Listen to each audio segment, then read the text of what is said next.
ارکم اور نواز علی بچپن کے دوست تھے۔ ارکم بیوہ ماں کا واحد سہارا تھا، جبکہ نواز علی والدین کے پیار کی دولت سے مالا مال تھا۔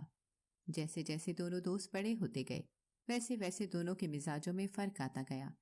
نواز علی اپنے ماں باپ کو خوب تنگ کرتا، بات بے بات والدین کی بے عزتی کرتا، انہیں خرچے کے پیسوں کے لیے تنگ کرتا، جبکہ اس کے برعکس ارکم تو اپنی بیوہ ماں کی خوب خدمت کرتا اور نواز علی کو بھی ہمیشہ قرآن و حدیث کی روشنی میں سمجھاتا کہ بھائی، والدین کی خدمت تو بہت مستحب عمل ہے، خاص طور پر ماں کے قدموں تلے جنت ہوتی ہے۔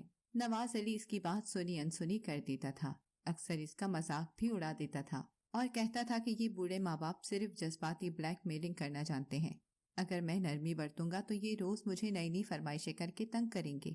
ارکم اکثر کہتا کہ یاد کرو تمہارے بچپن میں تمہاری فرمائشوں یا ضد کا جواب وہ ڈانٹ ٹپٹ سے نہیں دیتے تھے، مگر نواز علی پر کسی بھی بات کا کوئی اثر نہیں ہوتا تھا۔ وقت گزرتا گیا، ایک دن پتا چلا کہ ارکم کی والدہ کو کینسر ہو گیا ہے۔ ارکم نے ان کی خدمت میں دن رات ایک کر دیے، مگر وہ رضائے الہی سے ایک روز چل بسی۔ انا للہ و انا الیہ راجعون۔ اتفاقاً ارکم کی موت بھی چند دن بعد ایک روڈ ایکسیڈنٹ میں ہو گئی۔ اس کا کفن دفن نواز علی نے کیا۔ نواز علی اپنے بچپن کے دوست کی موت پر بہت آزردہ تھا۔ ایک رات وہ اسی فکر میں سویا کہ نہ جانے مرنے کے بعد میرے دوست پر کیا بیت رہی ہوگی۔ نواز علی نے خواب میں دیکھا کہ وہ ایک خوبصورت باغ میں کھڑا ہے۔ اس باغ کی خوبصورتی اپنی مثال آپ تھی۔ اس باغ میں ارکم اپنے سونے کے تخت پر جلوہ افروز تھا۔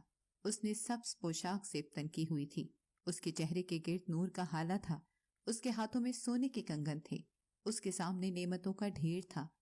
نواز علی نے تعجب سے ارکم سے پوچھا، یہ تم کہاں ہو؟ یہ مقام تمہیں کیسے میسر ہوا؟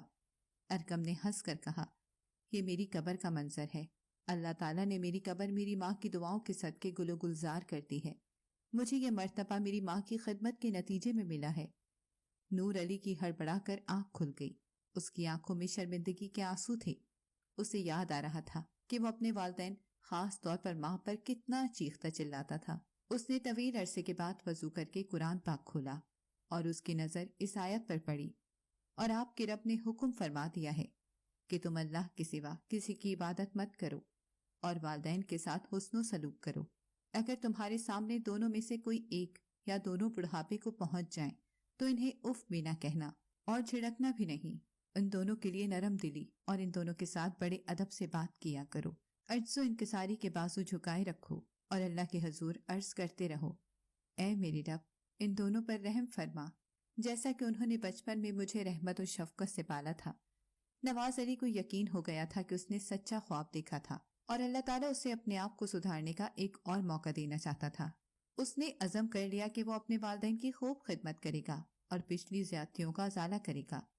سچ ہے دوستوں، ماں کی دعا جنت کی ہوا ہے، اس لیے اگر آپ کے ماں باپ زندہ ہیں تو ان کی خدمت کر کے جنت کی نوید حاصل کیجیے، اور اگر آپ کے والدین اس دنیا سے گزر چکے ہیں، اللہ تعالیٰ ان کی مغفرت فرمائے، ان کی قبروں کو کشادگی عطا فرمائے اور انہیں جنت الفردوس میں اعلیٰ مقام عطا فرمائے۔